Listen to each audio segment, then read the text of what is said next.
Meghan Markle's Netflix show is proof she and Prince Harry only want to save themselves. Remember all the just social causes Meghan Markle claimed were important to her?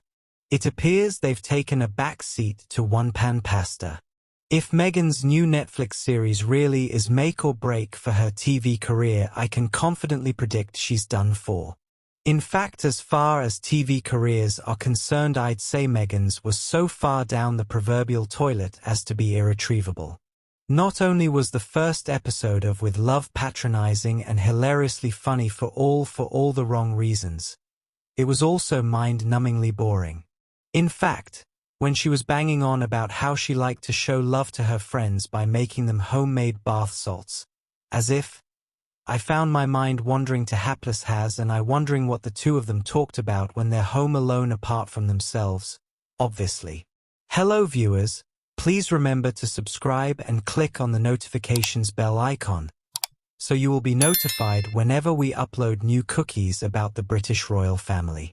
Because they're both boring and Meghan is fast becoming like her spare husband, irrelevant. They're two egocentric, boring people obsessed with one just thing themselves. And this show wasn't about creating a lifestyle or making a beautiful, welcoming home. It was 100% designed to push home the message about what a wonderful, beautiful, fabulous person Meghan is. Yes, sure, the set looked beautiful.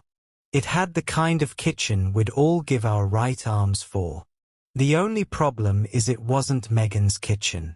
It was a kitchen specially hired for the show, presumably because Meghan didn't want her own messed up by the film crew. Or maybe it was because hers doesn't look or feel like the dream lifestyle she's trying to fool the rest of us into believing she lives. And just as the kitchen was a symphony of white, Meghan was two white linen shirt, white linen shorts, white apron, white bee-suit. In fact, the more I watched, I realized the look producers were clearly going for was the kitchen in the Jack Nicholson-Diane Keaton movie, Something's Gotta Give, which was designed by Hollywood's Nora Ephron, who made the interiors of her characters' houses so fabulous that we all wanted to live there. But that's not what I felt about Meghan's fake kitchen. It had more of a hospital vibe than a Nora Ephron vibe.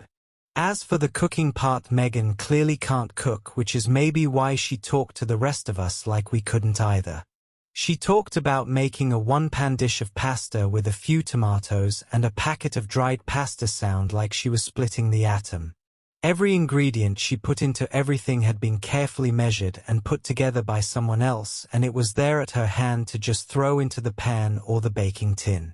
But what defined the show was its total lack of any kind of homely atmosphere.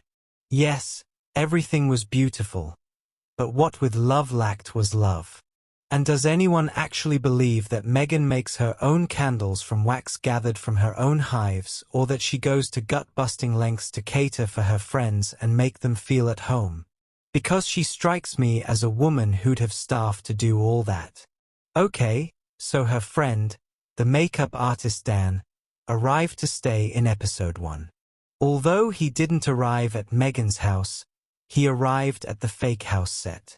And for someone she's supposed to have known and loved for 15 years, it's hard to put my finger on why they both looked so damn uncomfortable in each other's company. In fact, Dan looked so terrified by the whole thing that he sliced into his hand with tomato knife within minutes of the show starting. But it didn't take long to see how the dynamic worked between these two. This wasn't a friendship of equals. It was a master-servant relationship, one based on adoration and obedience, both obviously having to come from Dan. Meghan would do something and it was Dan's job is to say how right she was, how wonderful she is. He tasted a spoonful of her jam and the oohs and ahs were positively orgasmic and embarrassing because no jam ever tasted that good. He tasted her very pan spaghetti and reacted like he was eating a Michelin-starred meal made by Gordon Ramsay himself. Poor lamb just kept on saying wow, fantastic, beautiful, and Meghan stood there smiling, lapping it all up. But what this show screamed to me is that while yes, Meghan is without doubt beautiful, she's also dull and devoid of any sense of humor. There were no quick-fire responses to her friends, no jokes to camera, no spontaneous laughter, and certainly no self-deprecation. This was a homage not to a lifestyle, not to her friends, but to Meghan herself. And it all felt so empty. I kept on thinking, is this the same woman who, when she got engaged to Harry, said the pair of them were determined to change the world? This is the woman People magazine called one of the world's most influential women. And remember, she promised she was going to use her global influence to right the wrongs done to people less fortunate than her? She told us she wanted to be role model, particularly for young women. She also described herself as a feminist champion of human rights and gender equity, and insisted that philanthropy was going to be at the heart of her very existence. So why is her life these days all about grabbing money and fame for herself? And why does the most important good cause in Meghan's life these days appear to be her own? How does someone who was determined to change the world end up playing the simpering trad wife and making her own bath salts? Let me think for a minute. Oh yes, because there's money in it. Lots of money. Although if this series case goes the way I think it will, I'm guessing Netflix might decide to dump Meghan and Harry, who the world is finally seeing for what they are, a pair of narcissists who, far from saving the world, are now a pair of grifters interested only in saving themselves. When interviewed for this show, she said, "All this is part of the creativity I've missed." What? Does she mean the creativity of making her own candles and putting flowers in vases? What happened to her higher purpose?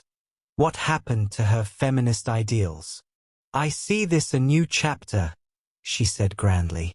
Meghan had better brace herself, because far from being a new chapter, one fear this silly, saccharine show could be her last one. Who doesn't love a little bit of escapism now and then? Just be careful not to choke on your crepes with homemade preserve when Meghan tries to show how normal she is, cooking barefoot and arranging cut fruit into a rainbow for her children's breakfast after spending hundreds of dollars at the flower market to create a floral arrangement for her ladies' brunch. The couple's multi-million 5-year Netflix deal expires later this year, and commentators are unsure if it will be renewed. Meghan soft-launched her American Rivera Orchard brand on Instagram last year and sent hand-labeled samples of her strawberry jam to friends, including actress Mindy Kaling, who features in With Love, Meghan, and polo player Nacho Figueres, who shared pictures of himself sampling her jam on social media. Thanks for watching. Please don't forget to like this video and drop comments. And most importantly, don't forget to subscribe and hit the notification bell so you don't miss anything.